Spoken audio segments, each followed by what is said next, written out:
Hey everyone, welcome to my channel. Morten Åstad here. God jul, Merry Christmas. As you can see, I'm in Denmark.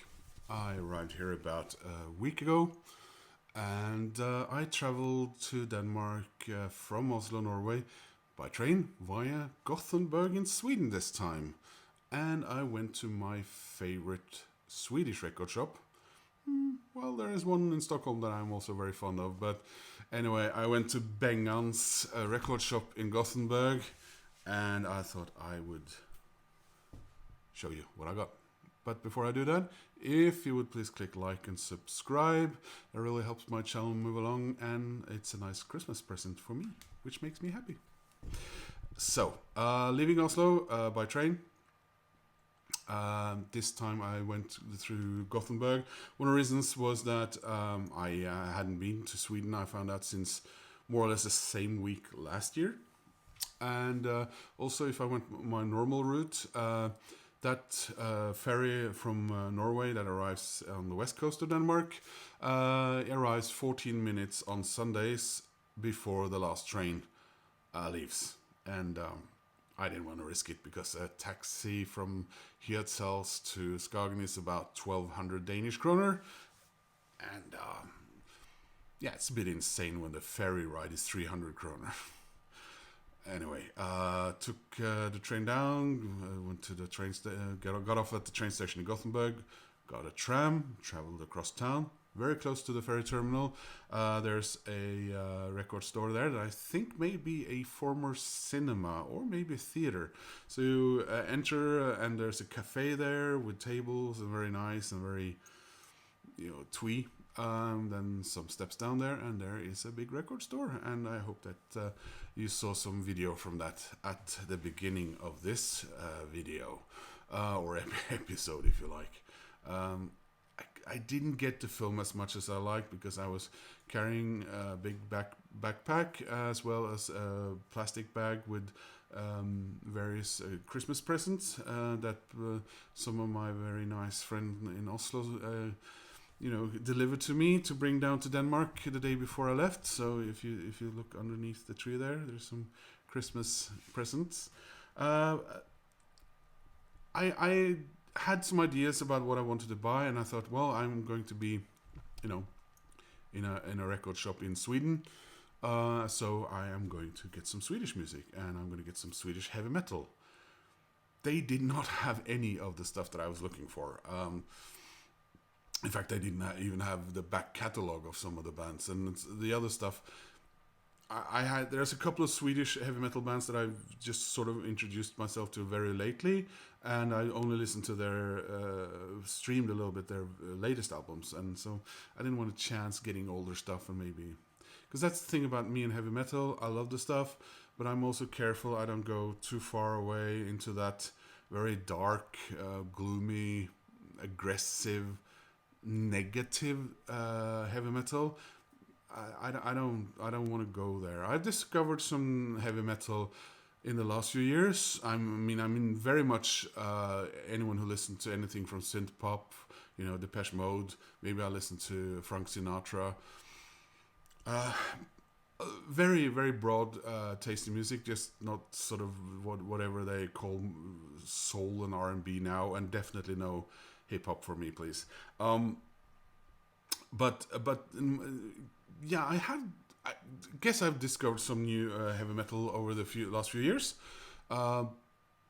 Baroness, Mastodon, Gojira, of course, Neobliviscaris from Australia. But this, I ended up going to Sweden from Norway, and I ended up buying a Norwegian heavy metal record. Now, here is the bag, Bengans. And here is the record. Now, I have removed the plastic from this. And one of the reasons I did that was before doing the video, I thought that the things were rattling around a little bit weirdly in here. And the reason for this was that when I took out the record, they hadn't put the vinyl inside the album sleeve. So that was the reason for that.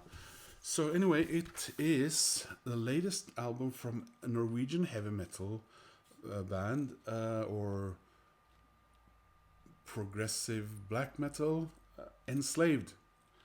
And it's the record they released in March of this year, Heimdall.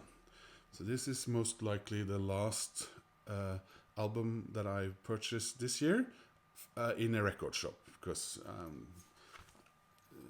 my nearest record shop from here is an hour and a half by train away, or even more, here in Skagen. Enslaved, probably known to a lot of heavy metal listeners out there. I know of the band because I watched news stuff about them, but the first years when I heard about them, I heard the word death metal and black metal, and I thought, no, that's not for me. But then last few years there's been some news stuff about them. When they released an album 4 or 5 years ago, they had a lot of stuff about it on the news in Norway, and I thought, really? Are you talking about that kind of music on Norwegian news, on the culture segment? So I went in and I listened a little bit, and then last few weeks I went back and I because I heard that their new album was called Heimdall, and I love Norse mythology. I think that's the religion that we should have kept here in Scandinavia. I'm very fond of the stories and closeness to nature and it's just very much me. And so it spoke to me, and it's a lot friendlier than I had initially thought. Funny thing is, traveling out of Oslo on the way to Gothenburg, you travel along the Oslo fjord for a little while before you start heading inland, and I took a photography there a couple of hours then, obviously, before I bought this album, which looked not entirely unlike this, but a lot more foggy and grey than this. They started in Haugesund. Must be 30 plus years ago now.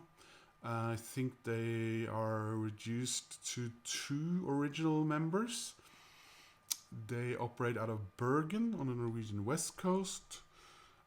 They tour with lots of heavy hitters and the critics seems to love them. I wouldn't say I took a chance. I did listen to it a little bit on streaming first, and I thought, really, are you going to buy a Norwegian heavy metal record in Gothenburg in Sweden? But yeah, I ended up doing that. So let's just check the gatefold here. There's some art there. So Heimdall, he is the god who guards Bifrost, the rainbow bridge that stretches from Asgard, the home the home of the Norse gods, the god King Odin and his sons Thor, of course his adopted son Loke, and he stands guard, and he can see forever and he can hear everything. He's got 9 mothers, and Heimdall also has then a large trumpet that he can warn the other gods if there's an attack coming from Utgård. Not very likely to be an attack from Midgard, but the other realms that he is watching and keeping an eye on there, guarding the bridge to those realms.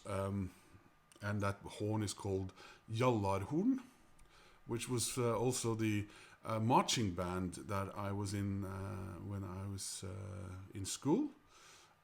Most Norwegian schools have marching bands for our National Day, 17th of May, and our marching band was called Jallarhorn, as the trumpet horn from Norse mythology. So there you have it. Is there anything else in here that I can show you? Is it a bit? Ah, here we go. Yeah. Nice. So this was inside the record. The record wasn't. Records. We have your lyrics here.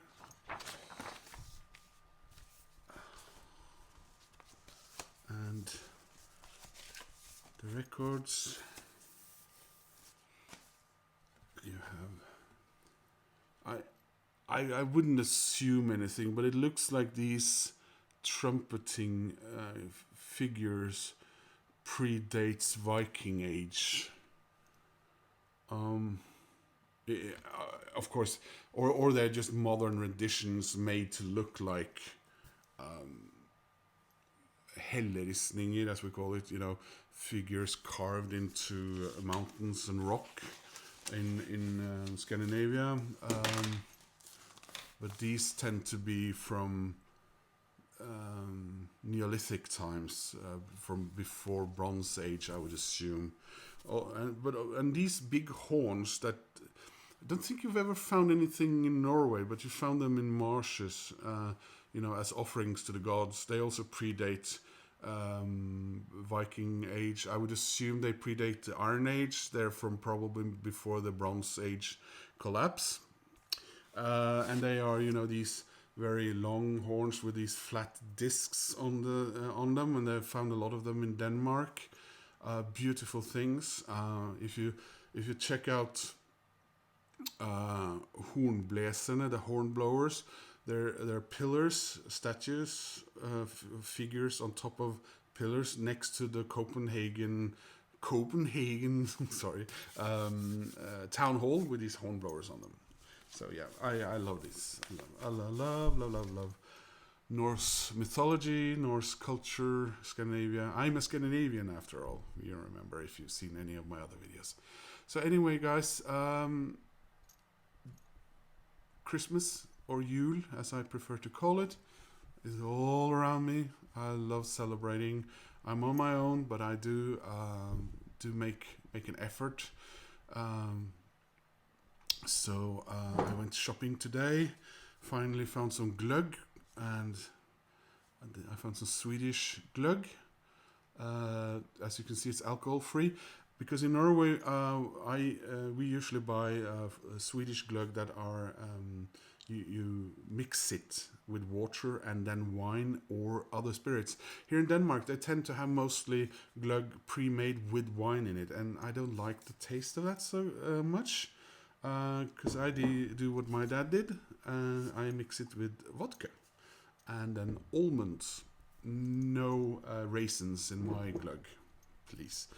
And also got myself some Scottish soda pop for tomorrow. It's Christmas Eve tomorrow. Well, today actually, it's past midnight. And also some chocolatey coffee-like liqueur with espresso and warm milk. A friend of mine taught me how to make that a couple of years ago. I hadn't thought of it, so that's why I was taught. So I'm set for Christmas. I hope to watch lots of movies and listen to music, and you'll probably see a video or two in the next few days. But anyway, thank you for watching, guys. Enjoy whatever it is you do. Please comment and tell me what you're up to for Yule, and rock on, whatever. God Jul. See you soon in another video, and take care of yourself and those close to you. Bye.